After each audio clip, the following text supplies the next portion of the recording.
नमस्कार, मैं डॉक्टर विवेक द्विवेदी।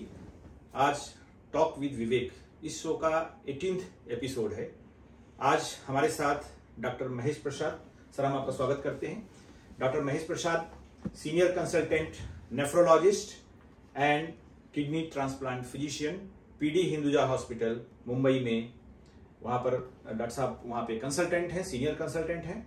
आज हमारे साथ किडनी केयर, आज का टॉपिक है किडनी केयर। किडनी केयर, इसके किडनी के बारे में, जिसको गुर्दा बोलते हैं हम लोग हिंदी में, उसके बारे में आज डिस्कशन करेंगे और पूरा डिटेल में डिस्कशन करेंगे। छोटी चीज से लेकर बड़ी चीज, सारी चीजों पे हम लोग डिस्कस करेंगे। महेश प्रसाद सर, डॉक्टर महेश प्रसाद सर, आपका हम फिर से एक बार स्वागत करते हैं आपके हमारे इस शो में। साहब, शुरुआत करते हैं, पहले आपका इंट्रोडक्शन खुद का हम आपसे गुजारिश करते हैं कि आप अपना इंट्रोडक्शन हमारे दर्शकों को दीजिए। सर, मैंने नेफ्रोलॉजी का ट्रेनिंग अपोलो हॉस्पिटल हैदराबाद से किया है। उसके बाद मैं वहीं पे कंसल्टेंट था Apollo hospital and care hospital Hyderabad में। नेफ्रोलॉजी का प्रैक्टिस करते हुए ऑलमोस्ट लाइक 18 ईयर्स हो गए हैं मुझे। अभी मैं पीडी हिंदुजा माहिम में as a senior consultant nephrologist हूँ एंड किडनी रिलेटेड सारी चीजें लाइक ट्रांसप्लांट, डायलिसिस और कैडेवर ट्रांसप्लांट, सारा कुछ अभी हम लोग वहाँ पे कर रहे हैं। Thank you sir, thank you. तो हम लोग आज लकी है कि हमारे साथ डॉक्टर साहब जो कि हिंदुजा हॉस्पिटल में कंसल्टेंट हैं और सीनियर कंसल्टेंट हैं, किडनी ट्रांसप्लांट फिजिशियन हैं, किडनी स्पेशलिस्ट हैं, आज हमारे साथ किडनी के बारे में जानकारी देने के लिए यहाँ पे बैठे हुए हैं। तो सर, हम शुरुआत करते हैं। किडनी, दो किडनी रहती है, एक इधर रहती है, एक इधर रहती है, दो किडनी रहती है। कभी कभी किडनी में दर्द होता है तो ज्यादातर पब्लिक को मालूम है किडनी कहाँ होती है। तो शुरुआत करते हैं कि किडनी फेल, जैसे डायबिटीज वगैरह में, या वैसे भी लोगों को किडनी फेल होने के चांस रहते हैं। कभी कभी लोगों को प्रॉब्लम रहती है। किडनी का डायलिसिस आजकल बहुत ही कॉमन हो गया है। तो साहब, शुरुआत करते हैं किडनी फेल्योर। किडनी फेल्योर कितना कॉमन है, जरा इसके बारे में बताइए हमारे। सर, एक्चुअली किडनी फेलियर का रेट क्वाइट अंडर एस्टिमेटेड है, बिकॉज इंडिया में हमारा रिकॉर्डिंग सिस्टम ऑफ डिजीजेस उतना अच्छा नहीं है। फिर भी जो फिगर्स सामने निकल के आते हैं, जो भी स्टडीज हुई है इंडिया में, उसके हिसाब से अगर इंसिडेंट रेट देखते हैं तो वो 300 और नियर अबाउट 250 to 300 केसेस पर मिलियन एवरी ईयर है। तो दैट्स अ ह्यूज नंबर। और अगर एज के हिसाब से देखें तो above 75 years 1 in 5 normal person has some और other kind of kidney problem. और अगर 50 to 70 में देखें एज ग्रुप में, तो नियर अबाउट 1 in 10 कुछ ना कुछ उनको किडनी का प्रॉब्लम होता है। तो किडनी प्रॉब्लम बहुत कॉमन है।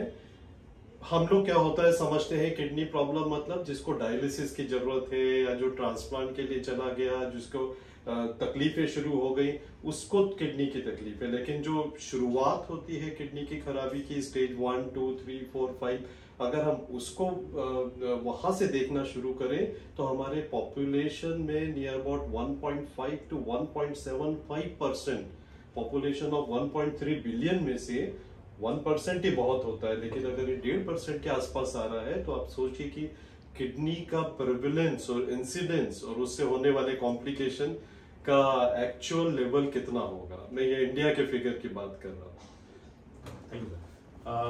कारण क्या है, किडनी फेल होने के कारण क्या है, जरा उसके बारे में जानकारी दीजिए। सर, बहुत सारे दुनिया भर में एक्सपेरिमेंट्स हुए हैं, स्टडीज हुए हैं, और इंडिया में भी हुए, हम लोगों ने भी किए हैं। तो इंडिया में 50 से लेके 60% लोगों में किडनी की खराबी डायबिटीज या ब्लड प्रेशर की वजह से होती है। उसमें से भी ज्यादातर लाइक 80% लोग डायबिटीज की वजह से किडनी में खराबी आती है, और बाकी 10-20% लॉन्ग स्टैंडिंग ब्लड प्रेशर की वजह से आती है। इंडिया में एक नया चीज निकल के आ रहा है कि इंडिया में 20-30% लोग ऐसे हमको मिल रहे हैं different pockets of India, not only कि कुछ एक सदर्न पार्ट में या नॉर्दर्न पार्ट में, कि जिसमें किडनी की खराबी का कारण ही समझ में नहीं आ रहा है।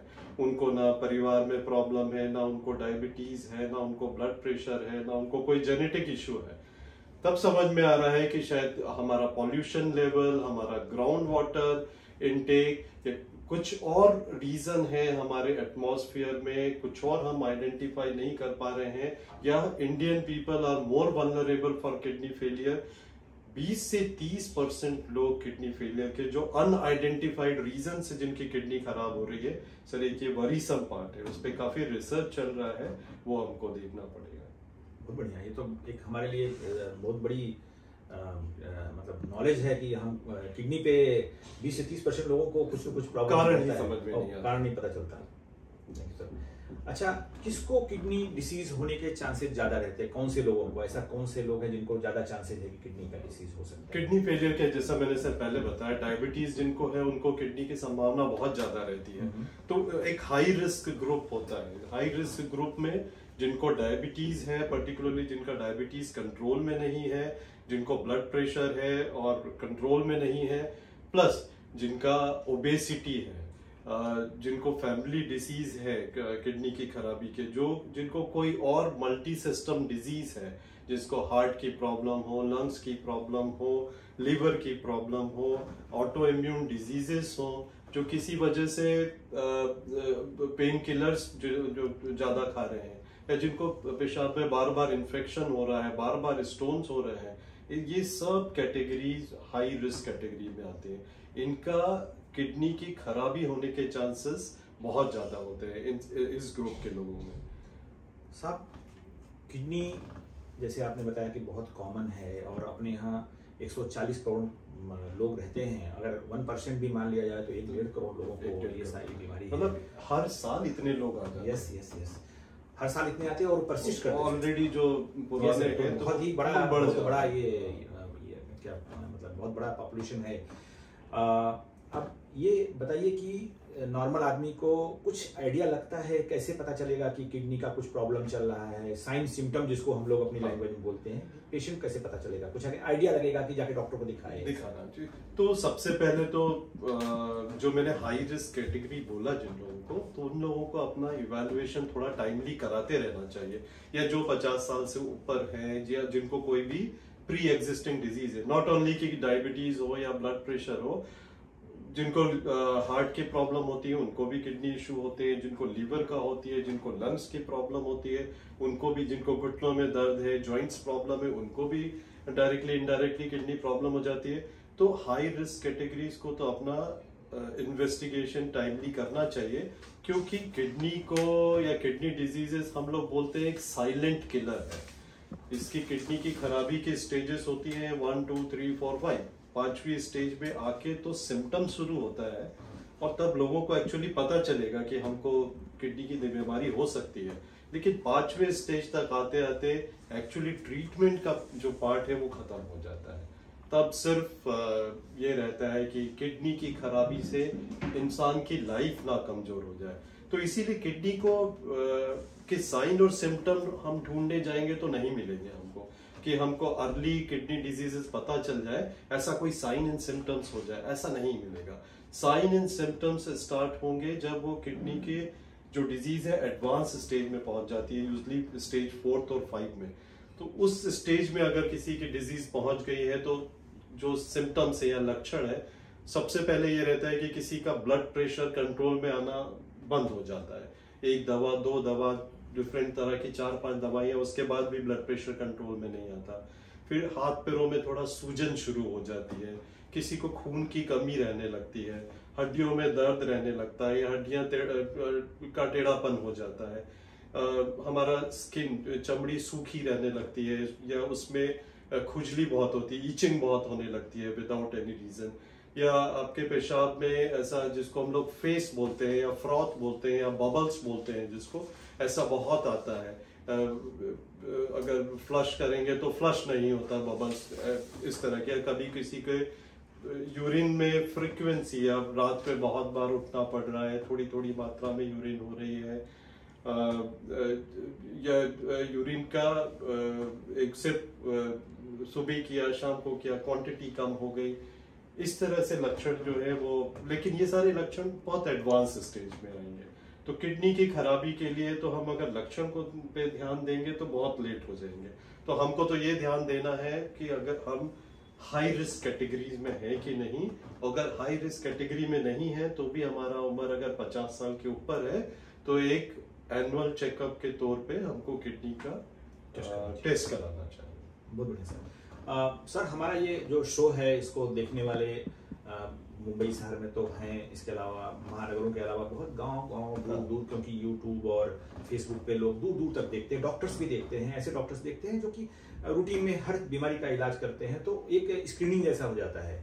तो उनके लिए कोई संदेश देना चाहेंगे कि कोई ऐसा टेस्ट, ऐसा 2-4 टेस्ट 6 टेस्ट है, ये करवा लो और इसमें कुछ ऐसा आता है, तो ये मतलब मैं थोड़ा सा हट के बता रहा हूँ, नॉर्मल पब्लिक के लिए, डॉक्टर्स जो जनरल प्रैक्टिशनर है उनके लिए कुछ आप संदेश देना चाहेंगे, ये टेस्ट करवा लो, इसमें थोड़ा सा आए तो आप किसी स्पेशलिस्ट के पास भेज दो, क्योंकि हर आदमी तो हमारे आपके पास नहीं आ सकता, हम आपके पास नहीं आ सकता हमारे पास। आपका ये क्वेश्चन बहुत अच्छा क्वेश्चन है, बहुत सटीक क्वेश्चन भी है, क्योंकि मैंने अक्सर ये देखा है कि यूरिन रूटीन जो टेस्ट है सब लोग कराते हैं, गांव में, कस्बों में यूरिन रूटीन माइक्रोस्कोप ऐसे ही होता है, लेकिन उसमें होता क्या है, उसकी रिपोर्ट को, और अगर रिपोर्ट पे ग्रॉसली एबनॉर्मल नहीं है तो लोग उसको इग्नोर करते हैं, हमारे कई मित्र भी इग्नोर कर देते हैं। 1+ प्रोटीन जैसे RBC 2-3 RBC 2-3 पस सेल्स, कुछ उसमें कास्ट लिख दिया है किसी ने, 1-2 कास्ट या ग्रेनुलर कास्ट है, वो रिपोर्ट देखी, पेशेंट देखा, अरे इसको कोई तकलीफ नहीं है, 1+ प्रोटीन है, ऐसा लगता नहीं है करके वो रिपोर्ट एक तरफ चली जाती है,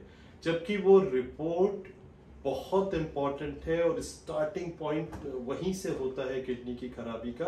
अगर कोई यूरिन रूटीन माइक्रोस्कोप जो सब जगह अवेलेबल है, वही रिपोर्ट सारे अपने हाई रिस्क कैटेगरी वाले पेशेंट में कर लेंगे और उसको एक बार अच्छे से एनालाइज कर लेंगे। 1+ प्रोटीन इट मीन्स कि नियर अबाउट 30 तो मतलब 30 से 300 मिलीग्राम तक प्रोटीन पेशेंट की बॉडी से बाहर निकल रहा है, तो वो सिग्निफिकेंट हो सकता है, क्योंकि नॉर्मली प्रोटीन किडनी से नहीं निकलना चाहिए। ऐसे ही अगर यूरिन की रिपोर्ट पे कोई भी रेड ब्लड सेल दिख जाए, पर्टिकुलरली मेल्स को, मेल का यूरिन रिपोर्ट है, रेड ब्लड सेल लिखा है, उसकी क्वांटिटी नहीं है कि वो 40 से 50 या पूरा field is packed with red blood cell, ऐसा आएगा तभी इंपॉर्टेंट है। अगर 4 to 5 red blood cell, 10 red blood cell लिखा है, तो उसको डेफिनेटली उस पर देखना चाहिए, विचार करना चाहिए। फीमेल में भी परसिस्टेंटली अगर ऐसा रेड ब्लड सेल आ रहे हैं, भले ऊपर यूरिन के जो हम रिपोर्ट करते हैं उसके 2 पार्ट होते हैं, एक तो रूटीन होता है, एक माइक्रोस्कोपिक होता है। तो रूटीन में कई बार वो लिखते हैं कि ब्लड प्रेजेंट और एब्सेंट, तो कई बार लिखते हैं एब्सेंट, लेकिन माइक्रोस्कोप में 2-4 RBCs नजर आ जाते हैं। तो आपको और मेरे मित्रों को यही संदेश देना चाहूंगा कि यूरिन जो रिपोर्ट है वो सब जगह हो रही है, उस पर थोड़ा सा ध्यान दीजिए। प्रोटीन अगर आ रहा है, शुगर अगर यूरिन में दिख रही है, रेड ब्लड सेल्स, पस सेल्स दिख रहे हैं, उसकी क्वांटिटी पे मत जाइए, पेशेंट की कंडीशन के साथ उसको कोरिलेट मत करिए, क्योंकि जब तक ये चीजें ग्रॉस नहीं हो जाएंगी पेशेंट को तकलीफ नहीं होगी। शुरू में जैसे जब शुरुआत होती है तो ऐसे ही होती है, तो उस पर ध्यान देना है और उसको फर्दर एनालाइज करना है। उसको एनालाइज कैसे करेंगे, उसका सिंपल तरीका है, एक बार और रिपोर्ट निकाल लीजिए, 3 बार निकालने की कोशिश करिए 1-1 महीने के अंतराल से। परसिस्टेंटली अगर उसमें 1+ प्रोटीन आ रहा है, RBCs आ रहे हैं, कास्ट आ रहे हैं, तो उसको डेफिनेटली नेफ्रोलॉजिस्ट के पास या किसी के पास भेजिए, खुद एनालाइज करिए, आजकल तो आप भी देख सकते हैं। उसके अलावा एक सिंपल टेस्ट होता है सीरम क्रिएटिनाइन का। सीरम क्रिएटिनाइन अगेन वो एक हेल्थ पैकेज में आता है, सब जगह अवेलेबल है। उसमें भी हमारे कई कलीग जो है थोड़ा सा उधर पे भी हमारा कंफ्यूजन हो जाता है कि डिफरेंट लैब्स का एक्चुअली डिफरेंट वैल्यू होती है। हाई अपर लिमिट होती है, किसी का 1.3 है, किसी का 1.4 है, दैट इज ओके। लेकिन अगर किसी का अपर लिमिट 1.3 है और उस पेशेंट का 1.4 क्रिएटिनाइन आता है, तो वो भी कई बार हमारे मित्र उसको इग्नोर करते हैं कि जस्ट बॉर्डर लाइन है। बट उस पेशेंट के लिए ये जो 1.4 है, इसका मतलब ये भी हो सकता है कि इसका किडनी 50% से ज्यादा डैमेज हो चुका है। तो 1.4 या क्रिएटिनाइन पेशेंट के सिम्टम्स के हिसाब से नहीं देखना है। जहां भी हमको इवन 0.5 भी अपर लिमिट से ज्यादा दिखता है, तो उसको वहीं पे इवेल्युएट करना होता है। आजकल डिफरेंट मेथड होते हैं कैलकुलेशन से, जिससे हम बेसिकली क्रिएटिनाइन हम करते हैं किडनी का काम देखने के लिए, और वो काम क्रिएटिनाइन को एक फॉर्मूले में फिट करके फिर काम देखते हैं। तो 1.5 1.6 किसी के लिए हो सकता है कि सिर्फ 30% काम बचा है किडनी का, 40% काम बचा है, तो कुछ एक्स्ट्रा नहीं करना है सर।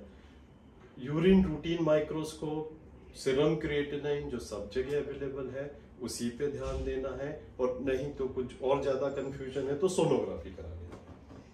ये 3 चीजें, बाकी के जो हायर इन्वेस्टिगेशन है वो तो होते रहेंगे, वो एडवांस स्टेज पे होते हैं, पर इन तीनों चीजों को ही हम करेंगे और हाई रिस्क कैटेगरीज में करेंगे तो हम बहुत सारे किडनी पेशेंट को टाइम रहते पकड़ सकते हैं और उनका इलाज भी करा सकते हैं, इससे उनका लाइफ काफी बढ़ जाता है। बहुत बढ़िया सर, आपने तो एकदम आंखें खोलने वाली जानकारी दिया है, और हम लोग को भी फायदा है, डॉक्टर्स को भी फायदा है, क्योंकि हम सभी लोग कभी कभी हमारे पास पेशेंट प्राइमरी स्टेज में आते हैं, तो इससे हम लोग लर्निंग करेंगे। तो मित्रों, हम बात कर रहे हैं doctor Mahesh Prasad, senior consultant nephrologist and kidney transplant physician, वहाँ पे यहाँ पे मुंबई में हिंदुजा हॉस्पिटल में डॉक्टर साहब वहाँ पे सीनियर कंसल्टेंट हैं, और आज ये टॉक विद विवेक का एपिसोड 18 है। तो सर, बात को आगे बढ़ाते हुए ये बताइए कि अगर किडनी फेल्योर पे हम लोग डिस्कस कर रहे हैं तो इसको रोकने का कोई उपाय है क्या, कि जैसे किसी को जैसे हाई रिस्क ग्रुप है तो उसको, या kidney failure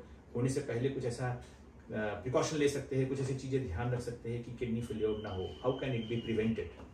sir, kidney failure का प्रिवेंशन का तो एक ही तरीका है कि या तो आप रेगुलर चेकअप कराइए, और अर्ली, मतलब जितना जल्दी early identification is important in case of kidney failure. High risk categories को अपना रेगुलर इन्वेस्टिगेशन कराना पड़ेगा, और दूसरी जो चीजें हैं जो रेगुलरली हमारी किडनी को खराब कर रही हैं उनको रोकना है, जैसे कि हाई सॉल्ट इनटेक। अभी क्या हो गया है, पैकेज फूड का क्रेज बहुत बढ़ गया है। हमारे बच्चे राइट फ्रॉम 2 साल की उम्र से पैकेज फूड स्टार्ट कर दिया है, उसमें इतना ज्यादा सॉल्ट होता है। और सॉल्ट हम लोग, मतलब एनिमल 2 तरह के होते हैं, एक लैंड एनिमल होता है, एक सी एनिमल होता है। तो हम लोग तो लैंड एनिमल्स है। सी एनिमल होते हैं जो कि सॉल्ट को अच्छे से डाइजेस्ट कर पाते हैं, एक्सक्रीट कर पाते हैं। हमारी बॉडी उस तरह से नहीं बनी है, हमारी बॉडी अलग तरह से बनी है। हम लोग सॉल्ट एक्सेस स्टेट में नहीं रह सकते हैं। किडनी को सॉल्ट एक्सक्रीट करने के लिए बहुत मेहनत करनी पड़ती है, और एक्सेस सॉल्ट किडनी के लिए बहुत डेट्रीमेंटल होता है। और जितना जो अभी फूड आइटम्स अपने बन रहे हैं, जो भी फास्ट फूड है, जो प्रिजर्वेटिव है, आप कोई जूस ले लीजिए, आप कोई भी रेडी टू ईट फूड लीजिए, फास्ट फूड लीजिए, इसमें इतना ज्यादा सॉल्ट इनटेक है, इसकी वजह से किडनी डेफिनेटली डैमेज होने वाली है। अगर आप किडनी को प्रिवेंट करना चाहते हैं तो इनको रोकिए। दूसरा है, हमारे बहुत सारे यंगस्टर है, जस्ट शौकिया तौर पे या किसी से बातचीत करते हुए प्रोटीन सप्लीमेंट्स बहुत ज्यादा मात्रा में लेना शुरू कर देते हैं। सबकी बॉडी की अपनी अपनी कैपेसिटी होती है। जो प्रोटीन सप्लीमेंट्स हम लेते हैं वो सारा का सारा प्रोटीन का मेटाबॉलिज्म और उसके एंड प्रोडक्ट का एक्सक्रीशन सब किडनी से होने वाला है। कोई किसी की भी किडनी में या फैमिली हिस्ट्री है कि उनके किडनी का प्रॉब्लम है, इस वजह से उनकी किडनी थोड़ी कमजोर है, अच्छा खासा किडनी चल रही है, लेकिन अगर आपने किडनी पे इतना ज्यादा लोड डाल दिया, नॉर्मल प्रोटीन का रिक्वायरमेंट जितना है 0.8 ग्राम पर किलोग्राम बॉडी वेट, उससे ज्यादा ये लोग आजकल के बच्चे डिफरेंट प्रोटीन कंपोजिशन लेके आते हैं, एक्स्ट्रा सुपर 2 ग्राम 3 ग्राम प्रोटीन खाते हैं। बॉडी को जरूरत नहीं है, बॉडी प्रोटीन स्टोर नहीं करती है, बॉडी प्रोटीन को तुरंत मेटाबोलाइज करके किडनी के तरफ देगी, किडनी को ये पूरा एक्सक्रीट करना पड़ेगा, वो रोकना है आपको। सिंस अभी मेडिसिन की अवेलेबिलिटी बहुत इजी हो गई है, कोई भी जाके दर्द हुआ तुरंत जाके दवा खरीद ली, इससे ठीक नहीं आ रहा है, टीवी में एडवर्टीजमेंट आ रहा है, वो हर्ब्स अच्छा है, ये हर्ब्स अच्छा है, वो प्रिपरेशन अच्छा है, वो सब ले लिया, डिफरेंट मेथड ट्राई कर लिए, ये सब रोकना चाहिए। हमारी बॉडी है, और हमारी बॉडी को जो विशेषज्ञ है, जो MBBS डॉक्टर है, जो डिफरेंट डॉक्टर है, जो बॉडी के बारे में समझते हैं, उनसे बिना परामर्श किए हुए किसी भी तरह की दवाइयाँ, किसी भी तरह का over the counter available medicine कभी नहीं लेना चाहिए। इससे लिवर और किडनी पे बहुत जोर पड़ता है। ये 3 चीजों का ध्यान रखना है। पानी हमें अच्छा पीना है, नियर अबाउट कम से कम 2 से 2.5 लीटर पानी नॉर्मल दिनों में, अगर आप बाहर जा रहे हैं, ह्यूमिड एनवायरनमेंट में है, बहुत पसीना है, तो हमें हमारा पानी की क्वांटिटी बढ़ानी चाहिए। हाइड्रेशन बहुत इम्पोर्टेंट है। कई बार ऐसा होता है कई लोगों को यूरिन होल्ड करने की आदत होती है, तो वो उस चीज़ से भी हमें बचना चाहिए। बहुत लंबे टाइम तक अपने पेशाब को होल्ड करने की जो आदत हो जाती है वो अच्छा नहीं है, उससे किडनी के सिस्टम पे प्रेशर पड़ता है। तो अब ये छोटी छोटी चीज़ें हैं, लेकिन लॉन्ग टर्म में इनका बहुत इफेक्ट पड़ता है। जिनकी किडनी नॉर्मल है वो भी खराब हो जाती है। हमने तो कई बार ऐसे अच्छे यंग लोग 20, 25, 26 साल वाले मैराथन जा रहे हैं, दर्द नहीं हो इसीलिए पेन किलर्स लेना शुरू किया, बॉडी जल्दी बन जाए इसीलिए स्टेरॉइड्स लेना शुरू किया, और ultimately landed in kidney failure. ये तो अलग है, बाकी हाई रिस्क ग्रुप अलग ही है। जो डायबिटीज है उनको शुगर कंट्रोल में रखना है। उनका शुगर का एक टारगेट है कि HbA1c 7 के नीचे होना चाहिए। ब्लड प्रेशर का टारगेट है कि हमेशा 130 और 80 या ज्यादा से ज्यादा 130-90 के नीचे होना चाहिए। चाहे आप 1 दवा ले, 2 दवा ले, 4 दवा ले, 10 दवा ले, आपका टारगेट अचीव होना चाहिए। शुगर HbA1c 7 के नीचे होना चाहिए। कोलेस्ट्रॉल 100 के नीचे होना चाहिए। हमारा बॉडी मास इंडेक्स बोलते हैं वो हमारा अप्रोप्रिएट होना चाहिए, 25 के नीचे होना चाहिए। इंडियंस के लिए तो और भी कम बोलते हैं। हमारी एक्टिविटी थोड़ा ज़्यादा होना चाहिए। हमारा ये चेयर पे जितना टाइम बिताते हैं या स्क्रीन के टाइम पे जितना टाइम बिताते हैं उससे ज़्यादा हमें एक्टिव होना चाहिए। उससे शरीर का सर्कुलेशन बढ़ता है, किडनी की तरफ भी सर्कुलेशन इम्प्रूव होता है, और वेस्ट प्रोडक्ट का एक्सक्रीशन भी इम्प्रूव होता है। बहुत बढ़िया जानकारी दिया सर आपने, हम भी सीख रहे हैं इसमें। अभी आपने सॉल्ट की बात किया, तो सॉल्ट एक नॉर्मल आदमी को जिसको कोई बीमारी नहीं है, नॉर्मल यंग आदमी है, 20 से लेकर के 50 के बीच का है, 60 के बीच का है, कितना सॉल्ट लेना चाहिए? नॉर्मल आदमी है कितना सॉल्ट लेना चाहिए? जैसे कुछ लोग सलाद में भी डाल खाते हैं, कुछ लोग अलग तरीके से खाते हैं, तो कितना सॉल्ट लेना चाहिए? मतलब दाल में, सब्जी में, जैसे लोग एक नॉर्मल आदमी खाना खाता है। मैं इसको इस तरह से बोलता हूँ सर, सॉल्ट हमारे अगर आप 300, 400, 500 साल पहले जाएंगे तो सॉल्ट हमारे खाने का मेन अंग नहीं था। अच्छा। सॉल्ट उस समय जो लोग आते थे वो ऐसा पैकेट भर के राजा अपने जीतने के बाद राजा अपने सिपाहियों में बांटा करते थे कि ये जैसे कोई जैसे अभी हम कुकीज दे देते हैं। अच्छा। मिठाइयाँ बांटते, लड्डू बांटते हैं। तो हाँ, सॉल्ट हमारे सब खाने में होता है, थोड़ी या कम मात्रा में। भगवान ने हमारा खाना जो नेचर है, उन्होंने मदर नेचर ने ऐसे ही डिजाइन किया है कि जो जरूरी चीजें हैं शरीर को वो सब जगह है। तो सॉल्ट का बॉडी पे एक्स्ट्रा रिक्वायरमेंट ऐसा नहीं है कि आपको इतना खाना चाहिए। पर सिंस अभी हमारा जीवन शैली ऐसी हो गई है कि शायद हम बिना सॉल्ट के खाना नहीं खा सकते, तो मिनिमम ऐसा आप सॉल्ट बोलेंगे तो 2 ग्राम से कम ही नमक लेना चाहिए। 2 से 3 ग्राम नमक एक आदमी के लिए बहुत है, और जिनको बीमारी है वो और थोड़ा कम ले तो और भी अच्छा है। ऐसा कोई सोचे कि नमक नहीं खा रहे हैं इसीलिए कमजोर हो गए, ऐसा नहीं है। हर खाने वाली हर चीज में नमक तो रहेगा ही रहेगा। पानी में नमक रहता है, सारी चीजों थोड़ा बहुत रहता ही है। थोड़ा बहुत कंट्रोल करिए, 5 ग्राम से कम ही लीजिए। अगर आप 3 ग्राम 2 ग्राम लेते हैं तो बहुत ही अच्छा है। सर एक जैसे किडनी फेलियर होता होगा तो एक टेम्पोररी किडनी फेलियर है, एक परमानेंट, दोनों में क्या डिफरेंस है और क्या बताइए जरा उसके बारे में। जैसे किडनी फेलियर को एक्चुअली 2 पार्ट में दो तरह से हो सकता है। एक को हम लोग बोलते हैं एक्यूट, मतलब वो टेम्परेरी खराब हो जाती है किडनी। टेम्परेरी किडनी तो सिर्फ ऐसा घंटों से लेके कुछ दिनों में ही पूरी खराब हो जाती है। और जो क्रॉनिक होती है कि वो धीरे धीरे महीनों से खराब होती आ रही है। तो डेफिनेशन के हिसाब से अगर 3 महीने से ज्यादा से किसी की किडनी खराब है तो उसको हम लोग क्रॉनिक किडनी खराबी बोलते हैं। उसका थोड़ा ट्रीटमेंट का पार्ट अलग हो जाता है। और टेम्परेरी किडनी खराबी होती है, उसका ट्रीटमेंट का पार्ट अलग हो जाता है। टेम्परेरी किडनी तो 2 दिन में भी खराब हो सकती है, 2 घंटे में भी खराब हो सकती है। और ज्यादातर ऐसी किडनी, किसी का ब्लड प्रेशर एकदम से कम हो जाए या शरीर में पानी की बहुत कमी हो जाए, जैसे गर्मियों के दिनों में हम देखते हैं कि बहुत ज्यादा लूज मोशन किसी को हो गया, वॉमिटिंग हो गई, एक्यूट गैस्ट्रेंटाइटिस हो गया। पर अच्छी बात यह होती है जो टेम्परेरी किडनी की खराबी होती है वो ज्यादातर केसेस पे रिकवर हो जाती है। 100% रिकवर हो जाती है। कई बार टेम्परेरी किडनी इतनी भी खराब हो जाती है कि बीच बीच में डायलिसिस करना पड़ता है। तो लेकिन 99% केसेस, मोर देन 90% केसेस में कंप्लीट रिकवरी हो जाती है किडनी की। तो और क्रॉनिक किडनी की जो ट्रीटमेंट है, उसका जो स्ट्रेटेजी है वो थोड़ा अलग रहती है। तो किसी को टेम्परेरी किडनी की खराबी हुई है तो उसको घबराना नहीं चाहिए। जो भी जहां भी एडमिट है, जिन्होंने भी उनको बताया है कि किडनी की खराबी टेम्परेरी है, बात करिए कि टेम्परेरी किडनी खराबी के इम्प्रूवमेंट होने के चांसेस बहुत ज्यादा होते हैं।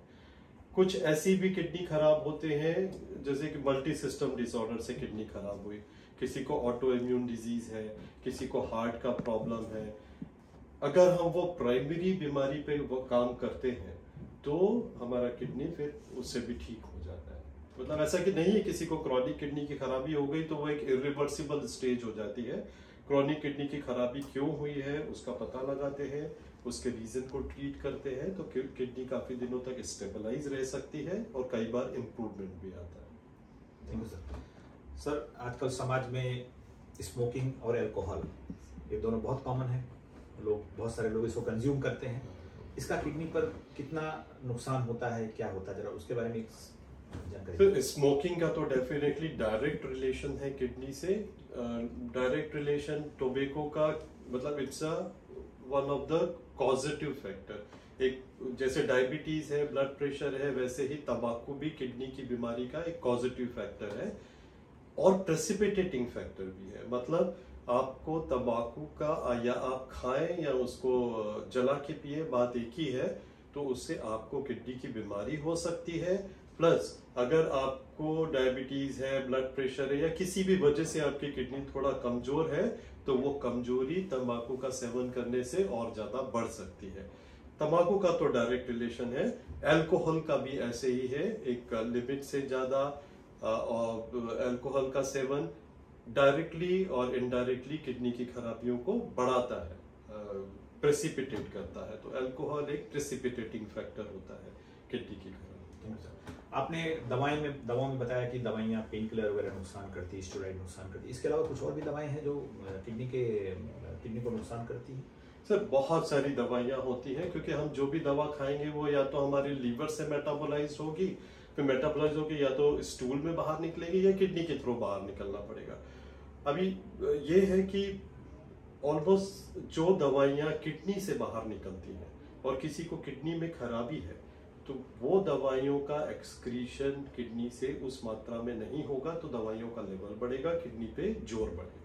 तो कोई भी दवा हमारे मित्र किसी को प्रिस्क्राइब करते हैं तो उनको ये देखना जरूरी है कि किडनी का खराबी तो नहीं है, या अपना कैलकुलेट कर ले कि उसका आदमी का GFR कितना है, उस हिसाब से दवा लिखे। नहीं तो जो नॉर्मल दवा है वो भी किडनी को नुकसान पहुंचा सकती है। इसके अलावा जो रेगुलर दवाइयां हैं, खासकर पेन किलर्स जो होते हैं, वो किडनी को नुकसान पहुंचाते हैं। बहुत सारी एंटीबायोटिक्स होती हैं जिससे किडनी में एक एलर्जिक इंटरस्टिशियल नेफ्राइटिस करके बीमारी है वो हो जाती है।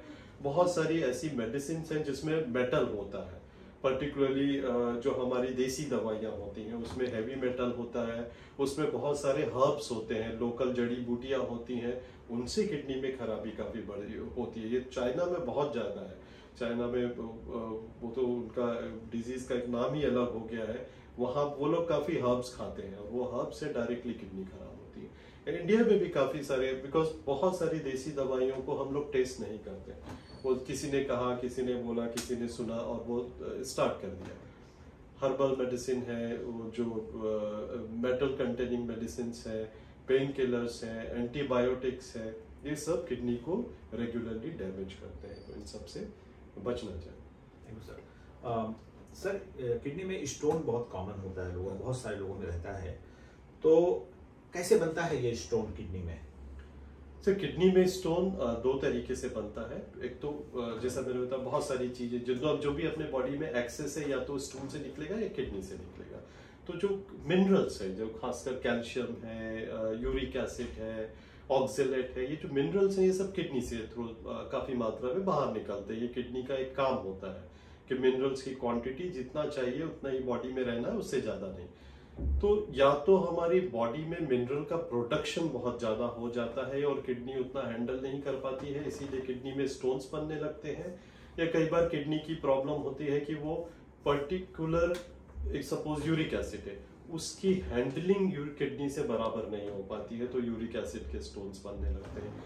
तीसरा इंपॉर्टेंट कारण है कि हाइड्रेशन। अगर लोग अपने आप को हाइड्रेट प्रॉपरली नहीं करते हैं,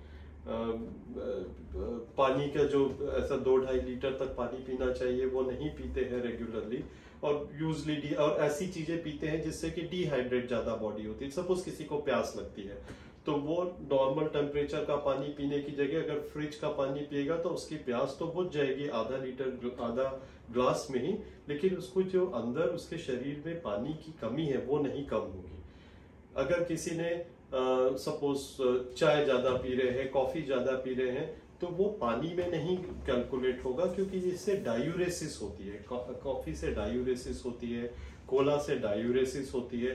तो ये लगता तो लिक्विड है, तरल पदार्थ है, लेकिन ये एक्चुअली डायूरेसिस करता है और शरीर में पानी की कमी पैदा होती है। तो जिन लोगों को स्टोन की फैमिली हिस्ट्री है या जो ऐसी बेल्ट में रह रहे हैं जो ग्राउंड वाटर का पानी पीते हैं, पानी हेवी है, आरओ का फैसिलिटीज नहीं है, उन लोगों को स्टोन होने की संभावना ज्यादा रहती है। जो लोग अपने आप को हाइड्रेट पूरा नहीं करके रखते हैं, उन लोगों को स्टोन होने की पॉसिबिलिटी ज्यादा रहती है। और स्टोन बनना एक ऐसा मतलब बेनाइन सा कंडीशन नहीं है कि 1-2 स्टोन बन गया, दर्द हुआ, ठीक है। लोगों को स्टोन बनने की वजह से किडनी भी कंप्लीटली खराब होती है। कई लोग ऐसे हैं जिनकी किडनी सिर्फ इसीलिए खराब हुई क्योंकि उनके यूरिन किडनी में बहुत स्टोन्स बन गए। तो स्टोन की बीमारी को थोड़ा सीरियसली लेना चाहिए। सर, स्टोन का इलाज क्या है? सर, स्टोन का इलाज एक्चुअली आप देखें तो स्टोन का इलाज सिर्फ पानी, पानी और पानी ही है। स्टोन ऐसा कोई भी दवा नहीं है दुनिया में जो अगर आपको स्टोन है तो आप खा लें और वो स्टोन को गला दे और निकाल दे। ऐसा मार्केट में बहुत चलता है। मार्केट में आप टीवी ओपन करो, शॉप पे जाओ, लोगों से बात करो, तो वो तरह तरह की दवाइयां बताएंगे, लेकिन फैक्ट ये है कि दुनिया में ऐसा कोई दवा नहीं है जिसको खाने से आप वो सिर्फ आपकी बॉडी में जाएगी और वो उस जगह के स्टोन को गला देगी और वो स्टोन निकल जाएगा। नहीं होगा। स्टोन का इलाज यही है कि एक तो पानी अच्छे से पिए। अगर यूजली हम ऐसा कहते हैं कि अगर 10 मिलीमीटर से कम का स्टोन है तो वो अपने आप निकल जाता है अगर आप अपने आप को हाइड्रेट करके रखते हैं प्रॉपरली। अगर उससे बड़े स्टोन्स हैं तो फिर उसके लिए डिफरेंट थेरेपी होती है। आपको लेप्रोस्कोपिक निकालते हैं, फिर बड़े स्टोन है कई बार सर्जरी करनी पड़ती है, मल्टीपल स्टोन्स है तो वो अलग तरीका होता है। लेकिन ज्यादातर लोगों को 80% लोगों को छोटे छोटे स्टोन्स होते हैं और उसका इलाज बस यही है, पानी पानी पानी। सर, स्टोन की बात आई तो स्टोन में और हेल्दी लाइफस्टाइल के बारे में भी आजकल एक फैशन चला हुआ है अल्कलाइन वाटर का। हाँ। तो लगे हाथ उसका भी जिक्र कर लेते हैं। अल्कलाइन वाटर जो बोलते हैं मशीन आती है, बड़ी महंगी मशीन है, शायद 2 लाख की 3 लाख की, कई लोगों ने घर में लगवाए हैं और कुछ लोग क्लेम करते हैं कि इससे बहुत फायदा हो जाता है, ये हो जाता है। तो जरा इसके बारे में आप, क्योंकि आप इसके स्पेशलिस्ट हैं, तो जरा बताइए इसका कुछ है फायदा या कुछ रिसर्च हुई है क्या इसके बारे में? सर, ऐसा कोई मल्टी सेंटर रैंडोमाइज्ड ट्रायल होके कुछ निकला है ऐसा नहीं है। बड़े बड़े सेंटर्स में कुछ स्टडी इसके ऊपर चल रही है, ऐसा भी कुछ नहीं है। हाइपोथेटिकली ये बहुत अट्रैक्टिव है या कोई मतलब सिद्धांत बताता है, ऐसा भी कुछ नहीं है। हमको अल्कलाइन पानी पीना है या हम नॉर्मल पानी पिए या हम ऐसा बहुत एसिड वाला पानी पिए, हमारी बॉडी में वो क्षमता है कि हमारी बॉडी, नॉर्मल बॉडी अच्छी चीजों को दूर ले लेगी, बुरी चीजों को दूर करने की कोशिश करेगी। हम ऐसा नहीं कि हम बिल्कुल प्यूरिफाइड पानी ले लें और शरीर उसके बाद शरीर का कोई काम करने की जरूरत नहीं पड़ जाए और शरीर बिल्कुल ठीक रहेगा, ऐसा करना नहीं। नॉर्मल पानी पीना है, नॉर्मल मिनरल वाला पानी जो रहता है। बस हमको पानी पीने में यही ध्यान रखना चाहिए कि उसके मिनरल के कंटेंट, मतलब हार्ड वाटर नहीं होना चाहिए और उसमें इन्फेक्शन नहीं होना चाहिए। आरओ का पानी लेना है ये भी जरूरी नहीं है। पानी विथ मिनिमम जो TDS है वो वाला पानी बॉइल्ड वाटर ले सकते हैं जिससे कि बैक्टीरिया और वायरस किल हो जाते हैं। इसके अलावा इस पर्टिकुलर अल्कलाइन पानी लेने से कुछ ज्यादा फायदा होने वाला है या नॉर्मल पानी लेने से कुछ फायदा नहीं होने वाला, ऐसा नहीं, ऐसा कोई स्टडीज नहीं है, ऐसा कोई स्टडी अभी कहीं पे प्रपोज भी नहीं है। छोटे छोटे लेवल पे कुछ लोग अपना काम कर रहे होंगे, तो हमको वेट करना पड़ेगा कोई बड़ा स्टडी सामने आए तो देखते। Thank you. तो आज ये एपिसोड 18 था जिसमें किडनी केयर, किडनी से संबंधित अगले एपिसोड में हम फिर डॉक्टर महेश प्रसाद सर के साथ शामिल होंगे। आज का ये एपिसोड 18 का टॉपिक था किडनी केयर, जिसमें डॉक्टर महेश प्रसाद जो कि senior consultant nephrologist and kidney transplant physician Hinduja hospital Mumbai में डॉक्टर साहब वहाँ कंसल्टेंट हैं, सीनियर कंसल्टेंट हैं। सर आप हमारे शो में आए और हमारे लोगों को जानकारी दिया।